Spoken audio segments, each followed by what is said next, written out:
So, Tyler is at it again. Tyler from Simply Fragrances. Last week, he did a tag video. 10 fragrances. What are the 10 fragrances you would buy if you had to start all over again? And it got me thinking, what are the 10 fragrances that I would get, that I would buy, if I had to start all over again? Well, if you want to know, stay tuned to find out. Cue that intro.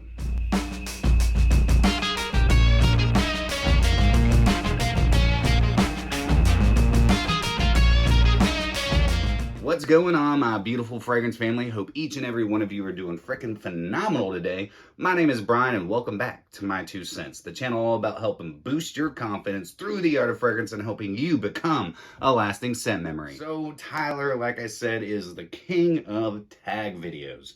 And he always puts together some pretty awesome tags. Now I have seen this tag video, this particular one, floating around the YouTubes. And I honestly, for me, it's hard for me to do like my top 10 fragrances of all time, 10 fragrances, you know, that I would always recommend because I have so many, I've smelled so many that it kind of sucks trying to put these together. But I did it, all right? I've got 10 fragrances here. 10 fragrances that if I had to start over right now, these are the 10 fragrances that I would purchase. And these are my 10 fragrances, all right? I'd love to know what your 10 fragrances are, so you know what to do. That's right. But without me just sitting here and talking your ear off, let's go ahead and get into today's whiffs and sniffs. All right, the first one on the docket today comes from 1994. It was released in 1994. It's a fragrance that I will always have in my collection. This is my 11th bottle, and if you know this channel, you know exactly what fragrance I'm talking about. And this comes from Issey Miyake, and this is Low DC Pour Homme. Now, Low DC Pour Homme, why do I love this fragrance so much, and why would I still pick this up today? Well, I'll tell you why. It brings back a flood of memories. This is my most complimented, my most attention-grabbing fragrance I've ever worn. Why? I've worn this the most. It was my signature scent for a very long time. I felt like the freaking king of the classroom when I was a little kid rocking this. I got a lot of my friends when I was younger to start rocking this, and hell, they still might be rocking it. Who knows? But this is one that I'll always keep in my collection. This is actually the first one I would pick up if I had to start all over. I love the citrus in it. I love the yuzu. I love the way the florals are blended in it. It has cologne in it, so you get this nice aquatic side to it. Beautiful woods and a slight green spiciness. I love this fragrance. Low DC Pour Homme is fantastic. Now, it is not as good as it used to be. I will say that, because it has been reformulated quite a few times, but I don't wear it as much as I used to. But if I had to start over, this is the first one I would get. This is my number one. This is my ride or die. So first up on the list, Issey Miyake, Low DC Pour Homme. Next up on my list, again, another one I will always have in my collection because this is the fragrance that really got me into niche fragrances. Though it does come from a designer house, in my opinion, it's a designer house that makes really high quality niche fragrances. And of course, it's Tom Ford Tobacco Vanille. I think this is a masterpiece. I bought my first bottle traveling in Vegas, actually, and it was a fragrance that as soon as I put my nose on it, I was like, oh my God. Like, what is this wizardry? The utilization of tobacco, vanilla, dried fruits, spices, creates such an intoxicating and alluring scent trail. It's elegant, it's sophisticated, it reminds me of walking through the tinderbox in the mall when I was a little kid. My mom would walk me in there. Even though she was totally against tobacco products, she also really enjoyed the smell. And that's exactly what this takes me back to. Again, tons of memories have been made with this fragrance, so it has to be in here. It absolutely has to be. If you have not tried Tom Ford's Tobacco Vanille, well, there's hundreds of ways of smelling like it now. There's so many dupes and clones, but for me, the original is the best out of any clone, dupe, or any inspired by fragrance that tries to duplicate Tom Ford's Tobacco Vanille. This is the best. A masterpiece, in my opinion, and a fragrance I will always have on my shelf. If I had to start over, this would be the second fragrance I get. Tom Ford Tobacco Vanille. All right, so this next one, more modern, and I've had this fragrance for a couple years. It's such a beautifully put together modern chypre, and it gets compared to Creed's Aventus all the time. And this is Nishane, and this is hacivat. I love hacivat. This is the king of my fragrance kingdom. My very first video that I ever put out on YouTube was about this guy. I think hacivat is awesome. I like it more than Creed Aventus. I love the way that the pineapple is done in this. You also get more woods. You get more oak moss. A nice floral jasmine adds a nice masculine quality to the heart. You also get this beautiful cedar and, of course, like I said, oak moss. I love what this fragrance does. I get great longevity. I can't speak for reformulations because this isn't a reformulated batch. I believe this is a 2019 batch, and if this ever runs dry, then I will definitely pick up another one, even if it has been reformulated, because this thing is just beautiful. I think it's a really well put together fragrance. I think where, you know, the things that I don't enjoy that much about Aventus, hacivat makes up for. So if I had to start over, yeah, this would be the next one I'd buy. Nishane, hacivat. This next house, this next fragrance, I believe this was in Tyler's list. I think this has been in a lot of people's lists. And the only reason being is because it's an awesome fragrance. And I didn't figure out that it was so awesome until this past year. After I'd started this channel, I thought people were just hyping the house of Zaharoff. And Signature Pour Homme is my favorite out of the entire bunch. I love Signature Pour Homme. This is, again, a very sophisticated, elegant style of fragrance. Loads of lavender. You have a beautiful incense in here. Really nice, sweet, almost creamy vanilla that blends in really well with this beautiful sandalwood. There's also oud amongst a plethora of other beautiful ingredients, but I love the way the lavender's done in this. This is a great fragrance for the modern gentleman, or even the not so modern gentleman. It can be worn by pretty much anybody. There's nothing offensive about it. It's very well put together, very natural smelling. If I had to start over again, the one Zaharoff that I would have to pick up is Signature Pour Homme. So this next fragrance I got for my 37th birthday, and I got this last year. It was my first Raja Dove fragrance that I'd ever picked up, and it was a blind buy. But it was a blind buy based off many other reviewers, and I'm gonna be honest, they were right. This is a fantastic fragrance. And I believe that this one and Elysium are my two favorites, but this one had to be in here. Midsummer Dream from Raja Parfums. Not the cheapest fragrance, but it is a lot more affordable than most of the other Raja Parfums. A Midsummer Dream. As soon as I laid my nose on this, I was like, beautiful grapefruit. Man, and the benzoin in this is freaking amazing. You have these beautiful resins. You have this fruity, slightly spicy pink pepper. A beautiful rosy floral heart, but man, the musks and benzoin and that grapefruit really make this just a all-around beauty. A fragrance that's very sophisticated, a fragrance that does really well in the fall and winter and also can be worn in the spring. I think this, again, is a very well done fragrance. Now, it does get compared to Terre d'Hermes. I don't really get that, though there is a beautiful vetiver in here. Terre d'Hermes is more on that dirty side, you know, that dirty orange, the earthy orange. This is a beautiful, bright, citrusy grapefruit, nice spices, nice florals. You get that vetiver, which is a nice kind of earthy, dry vetiver, but you're also getting that beautiful benzoin and amazing musks. I think this is a frickin' banger. I think this is a beautiful fragrance, and this is definitely one I would pick up again if I had to start all over again. God, that is a scary thought. If I had to start all over again, what happened to all my fragrances? They just disappear? Did somebody steal them? I hope not. But regardless, next up on the list is going to be Raja Parfums, A Midsummer Dream. Definitely one I would pick up. If you are a fan of this channel and you've been following this channel for some time now, you know that I love me some Argos fragrances. And the one Argos fragrance that would have to get repurchased if I had to start all over again still scares the shit out of me thinking about, but it's Triumph of Bacchus. I absolutely love Triumph of Bacchus. I think this is such a well put together tobacco fragrance. You get this really beautiful boozy rum up top. You get some nice peach. You have this beautiful floral heart. And then you get into that beautiful tobacco, creamy, sweet tobacco. And that tobacco is blended superbly with a nice sweet vanilla. You also have some really nice musks and a nice woody base to this.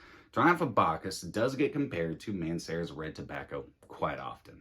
Mancera's red tobacco is a lot similar to Triumph of Bacchus, but where red tobacco is a little more synthetic. When I say a little, it's a lot more synthetic.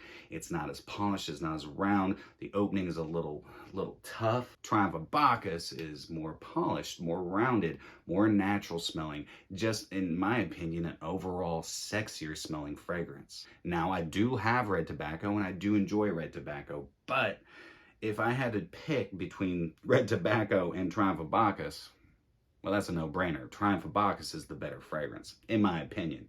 So, the next one I would purchase, Triumph of Bacchus from the House of Argos. Now, this next one might throw you a little curveball, but I was looking at my fragrance collection. I was like, you know what? A fragrance that I love wearing, and I've got a lot of blue fragrances, but I don't wear a whole lot of blue fragrances. But every man needs to have a beautiful blue. And the one I'm going with, and the one I enjoy, comes from the house of Yves Saint Laurent, and this is Y Eau de Parfum. I love this fragrance. I think this is an awesome blue. This has garnered me a ton of attention. Why? Just because it's a very mass appealing blue fragrance. You have apple and ginger, and apple and ginger are like yin and yang. You put the two in a fragrance, it's like bibbidi bobbidi boo, you got magic. You have a really nice geranium, really nice resins as it starts drying down, and then you have the infamous amberwood, which I consider to be the designer woody note, honestly, because it's in a ton of designer fragrances, because you have this sweetness, nice resinous sweetness coming from it, and you also have, of course, the woodiness. And the woody characteristics in this are really nice. I think this is a very well-balanced fragrance, and out of the entire Y line, this one is my favorite. Now, I do enjoy the rest of them, except Eau Fraiche, which you already know that. And I haven't tried the new formulation of the Eau de Toilette, but this is a banger in my opinion. And that's exactly why it would be another one that I would repurchase. So next up, YSLY Eau de Parfum. I know you're asking yourself, well, where's the Aaron Terence Hughes fragrances? Why aren't there any Aaron Terence Hughes fragrances in here? Well, there is. And I could add tons of Aaron Terence Hughes fragrances into this list. But the one that I would have to repurchase is one that was sent to me a long time ago when I first got into Aaron Terence Hughes fragrances from one of my subscribers, and it's ONYX. Now, I still don't have a full bottle because I have 2 of these 10 mLs, but ONYX is one of my favorite Aaron Terence Hughes fragrances, and I realized that I needed to add an oud fragrance in here. Why? Well, you can probably answer that if you've been following this channel for some time. Why do I need to add an oud fragrance in here? What does oud do? Well, if you guess that it boosts my mood, then you are absolutely right. And I love the way that Aaron Terence Hughes does his ouds. All of his ouds could have been in this list, but ONYX, for some reason, is one of my favorites. Also, Luna. Luna could have made this list, but the reason I went with ONYX, I love the opening of ONYX. I love the rosy qualities of ONYX. I love the sweet oud that is in ONYX. And I love the way that Aaron puts together his oud fragrances. They have a lot of complexity, though they have a lot of similarities. And ONYX has got to be on here because it's one of the most memorable ouds that I have because of that subscriber who sent me a 10 ml of ONYX for the very first time. You know who you are. I really appreciate it. And that's why it has to make this list. But if I had to start all over again, I would probably skip the 10 ml and just get a 50 ml of Aaron Terence Hughes ONYX. Many, many moons ago, when I got my first bottle of Dior Sauvage Eau de Toilette. And, you know, I was just like everybody else. I rocked Dior Sauvage for quite some time.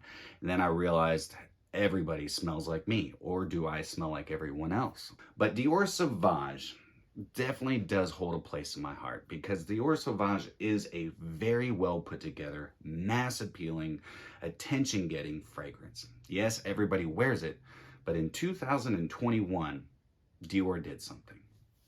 Francois Demachy created Elixir. This is the Dior Sauvage that I've been waiting for some time to be released. This is a much more modern take on Dior Sauvage. You get that beautiful opulent lavender. You also get this like licoricey, like a licorice root note as it starts drying down. Beautiful spices, like Middle Eastern spices flowing through this, and I love the spicy quality to it. Though this is still clean, it's spicy. You get a really nice patchouli as it starts drying down, adding like a nice woody characteristic. But I think Dior Sauvage Elixir is one of the best ones ever created. I don't think this should be called Sauvage Elixir. If anything, I think it should just be called Dior Elixir. So if I were to start over again, Dior Sauvage Elixir. Last but not least. Now, I like to treat myself. When I hit, certain milestones, when I, accomplish certain things, what I do is I like to celebrate. And I like to celebrate by getting myself something nice. And the fragrance that's coming up next is the fragrance I would get because not only have I smelled it, not only do I own it, but the reason I buy it again is because it's that stinking good. And it's expensive, but it comes from the house of Fragrance du Bois, and this is Producer Michael, or PM. Now, again, if you've been following this channel for some time now, and if you haven't seen my review of this, I'll leave it right here for you. PM from Fragrance du Bois. What can I say about this? This is one of the longest lasting fragrances I own. This is a very elegant, sophisticated, very wealthy smelling type of fragrance. It smells like a boss. It smells like the CEO of a company. I love how this opens with a tuberose and this really nice floral blend that Fragrance du Bois has curated specifically just for this fragrance and for themselves. I love the juniper in here. It's cooling. The cardamom, it's cooling. The incense is slightly smoky, and you also get this nice smoke in it. But again, it's a very clean smoke. And then it dries down with this really rich Napa leather. And the longer this has been sitting on my shelf, the less I have to spray. Honestly, it's like it just keeps macerating. Three sprays of this will last all day until the next day. And if you get on your clothes, good luck getting it out. I still have clothes that I have not been able to get this out of. So I have learned that if I don't want my entire wardrobe smelling like PM, then I do not need to spray this on my clothes because it does just fine on my skin. I love this fragrance. I would buy this fragrance again because I would have to treat myself at some point.